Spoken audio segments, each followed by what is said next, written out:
Hello दोस्तों, आज हम लोग प्रश्नावली 1.4 का प्रश्न क्रमांक 1 को हल करेंगे। तो चलिए हम लोग सबसे पहले प्रश्न को पढ़ लेते हैं। प्रश्न है, बिना लंबी विभाजन प्रक्रिया किए बताइए कि निम्नलिखित परिमेय संख्याओं के दशमलव प्रसार शांत या अशांत आवर्ती है। बिना लंबा विभाजन किए बिना हम लोगों को ये बताना है कि ये जो संख्याएं 10 दी गई है, इसमें 10 पार्ट हैं, जिसमें हम लोग इस वीडियो में 5 पार्ट को कवर करेंगे। फिर आने वाले अगले वीडियो में 5 और पार्ट को हम लोग कवर कर लेंगे। ठीक है, तो चलिए हम लोग इस वीडियो को स्टार्ट करेंगे और आगे बढ़ते हुए इसमें से हम लोग 5 प्रश्न को सॉल्व करेंगे। उससे पहले अगर आप चैनल पे नए हैं और मैथ को बहुत आसानी से सीखना चाहते हैं तो आप इस चैनल को अभी ज़रूर से सब्सक्राइब करें और बेल आइकन प्रेस कर लें, ताकि आने वाले सभी वीडियोस को आप आसानी से देख पाएँ। आने वाले बहुत से हार्ड चैप्टर हैं जिनको मैं आपको बहुत आसानी से समझा दूंगा, जिसे आप बहुत आसानी से पढ़ पाएंगे। तो चलिए हम लोग इस वीडियो को स्टार्ट करते हैं। अंत में वीडियो पसंद आएगा तो वीडियो को ज़रूर से लाइक करेंगे। चलिए हम लोग इसका पहला प्रश्न लेते हैं। ठीक है, उससे पहले हम लोग इसको रफ में समझ लेते हैं कि इसका कंडीशन कब क्या बनता है जिससे हम लोग शांत या फिर अशांत बोल सकते हैं। चलिए हम लोग पहले उसको रफ में समझ लेते हैं। पहले हम लोग क्वेश्चन नंबर 1 को ले लेते हैं और इसको हल करते हुए सारी चीज़ों को क्लियर कर लेंगे। फिर आपको सेकंड नंबर क्वेश्चन में प्रॉब्लम नहीं आएगा। हम एक को आपको विस्तार से बताएंगे, फिर उसके बाद सारे क्वेश्चन को हम थोड़ा स्पीड में करके चलेंगे, क्योंकि एक में हम आपको सारी चीज़ों को समझा देंगे, जिससे आने वाले सभी पार्ट्स को आप बिना वीडियो को देखे भी कर सकते हैं। चलिए हम लोग इस वीडियो को स्टार्ट करते हैं। तो हमने यहाँ पे आपको क्वेश्चन नंबर 1 को ले लिया है। चलिए हम लोग इसको हल करते हैं। देखिए, आपको सब सीधा सीधा जो नीचे होंगी, देखिए इसमें 2 चीज़ें हैं, एक तो है अंश, दूसरा है हर। ठीक है, तो आपका हर का कर देना है गुणनखंड। हम लोगों ने गुणनखंड बहुत अच्छे से सीखा हुआ है, तो गुणनखंड करने में कोई आपको प्रॉब्लम्स नहीं आएंगी। ठीक है, तो हम लोग करेंगे इसका गुणनखंड, जो कि हम लोग रफ पेपर पे करेंगे। चलिए हम लोग इसको रफ पेपर पे, आपको भी रफ पेपर पे ही गुणनखंड करना है। तो गुणनखंड करना बड़ा ही सिंपल होता है। बटे में जो संख्याएं होंगी बस आपको उसका गुणनखंड कर लेना है। ठीक है, उसका गुणनखंड करने के बाद आगे का जो प्रोसेस है हम आपको बताएंगे। चलिए इसका हम लोग गुणनखंड करते हैं। तो हम इसका गुणनखंड करेंगे। ठीक है, इसमें 5 का भाग लगेगा। 5 छक 30, 5 दूनी 10,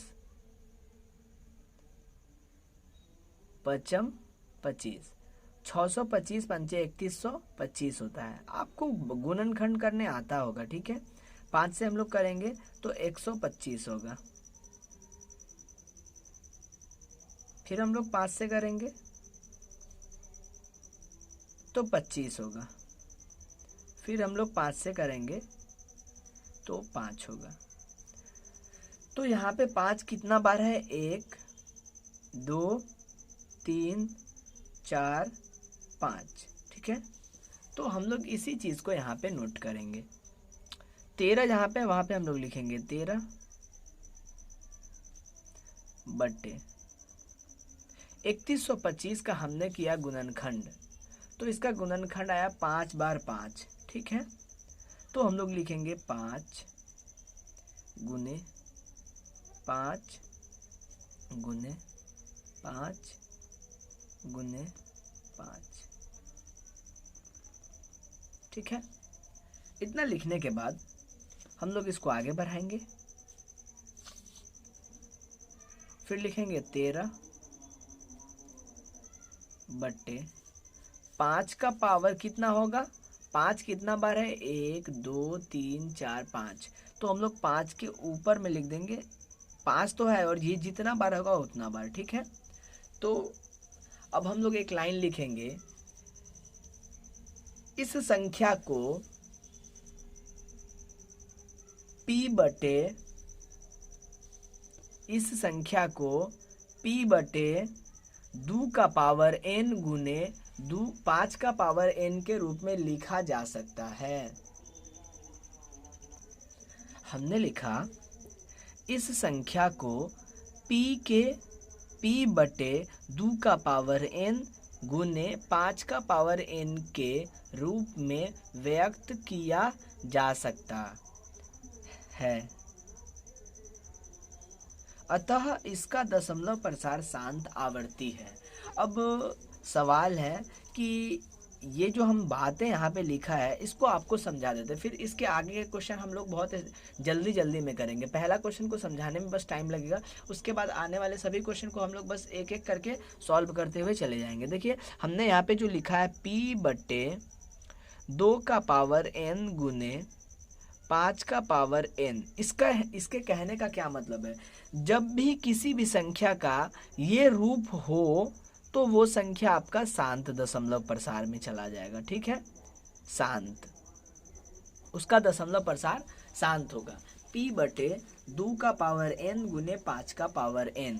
देखिए 2 और 5 के अलावा किसी और संख्या से उसमें भाग नहीं लगना चाहिए, बस 2 और 5। तो इसमें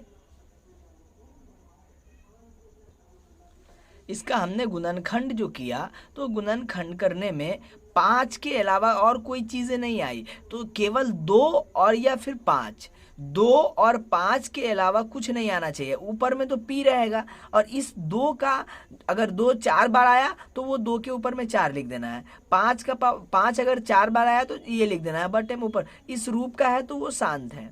ठीक है, अगर वो इस रूप का नहीं होता है तो वो शांत नहीं होगा। तो या फिर ये केवल ओनली 5 अगर आ जाए नीचे तो भी ये चलेगा। ठीक है, 2 का पावर 0 और 5 का पावर कुछ, मतलब अगर कुछ नहीं हो तो हम लोग 2 का बस 2 या फिर 5, इससे अलावा और कोई चीज़ें नहीं आनी चाहिए। 2 या फिर 5, बस ये गुणनखंड में होना चाहिए। हमने यहाँ पे गुणनखंड जो किया तो इसमें यहाँ पे केवल 5 है जो कि 5 बार है। इसमें हो सकता है किसी भी क्वेश्चन में 2 भी आए, किसी तो या अकेले 2 भी रहेगा तब भी शांत, अकेले 5 भी रहेगा तब भी शांत। लेकिन 5 और 2 के अलावा अगर 7, 3, मतलब 5 और इसको छोड़ के कोई भी संख्या हो तो उसका दशमलव प्रसार अशांत आवर्ती हो जाएगा। ठीक है, तो बस इतना आपको लिख देना है। तो बस अब हम लोग सेकेंड क्वेश्चन को सॉल्व करेंगे। तो सर सेकेंड क्वेश्चन को लिख लेते हैं। अब हम लोग इसको आगे बढ़ाते हुए सेकंड क्वेश्चन बड़ा ही सिंपल है, इसमें कोई बहुत बड़ी चीज़ नहीं है, बहुत सिंपल है। ये क्वेश्चन सीखना भी ज़रूरी है क्योंकि इसे एग्ज़ाम में पूछा जाता है। अगर हम लोग 8 को डिवाइड करते हैं, सॉरी इसका गुणनखंड करते हैं तो 2 चौका 8, 2 दूनी 4, इसमें केवल 2 आया, वो भी 3 बार। तो हम लोग लिखेंगे 2 गुने 2 गुने 2। ऊपर में 17 है तो हम लोग लिखेंगे 17 बटे 2 का पावर हो जाएगा 3। और यहाँ पे अब 5 नहीं है तो हमने आपको बताया 2 अकेले रहे तो या फिर 5 अकेले रहे तो या फिर ये दोनों, इसके अलावा बस और कोई संख्या नहीं होनी चाहिए। तो ऐसी संख्या क्या होगी, इसका दशमलव प्रसार शांत होगा। हम लोग सेम टू सेम यही भाषा लिखेंगे। इस संख्या को p बटे 2 का पावर n गुने 5 का पावर n के रूप में व्यक्त किया जा सकता है। अतः इसका दशमलव प्रसार शांत होगा। क्यों? क्योंकि इसका गुणनखंड 2 है। 2 और 5 के अलावा बस कुछ नहीं होना चाहिए। यहाँ पे 2 है तो 5 नहीं है तो कोई नहीं। अगला प्रश्न में क्या था कि यहाँ पे 5 था, 5 का पावर, ये पावर में कुछ भी हो सकता है, 1 2 3 10 12 15 कुछ भी हो सकता है। ठीक है, तो इसका दशमलव प्रसार शांत है। तो हम लोग डायरेक्ट लिख देते हैं कि इसका भी दशमलव प्रसार शांत है। तो इसका भी दशमलव प्रसार शांत है। आपको बस यही भाषा लिख देना है। आगे अब हम लोग भाषा नहीं लिखेंगे, जो शांत होगा डायरेक्ट शांत लिखेंगे, जो अशांत होगा हम लोग डायरेक्ट अशांत लिखेंगे। हमने आपको समझाने के लिए ये लिख दिया है। अब हम लोग तीसरा प्रश्न को सॉल्व करते हैं। तीसरा प्रश्न हम लोग लेंगे। तो हमने यहाँ पे तीसरा प्रश्न लिया, इसका भी हम लोग गुणनखंड करते हैं। ठीक है, तो आगे बढ़ाएंगे, लिखेंगे 64 बटे 455। तो इसका आप लोग गुणनखंड कीजिए। इसका हम इसका गुणनखंड करके इसका डायरेक्ट आंसर लिखते हैं, क्योंकि गुणनखंड ही करना है, नीचे वाली संख्या का गुणनखंड करना है। हम लोग इसका आंसर लिखते हैं।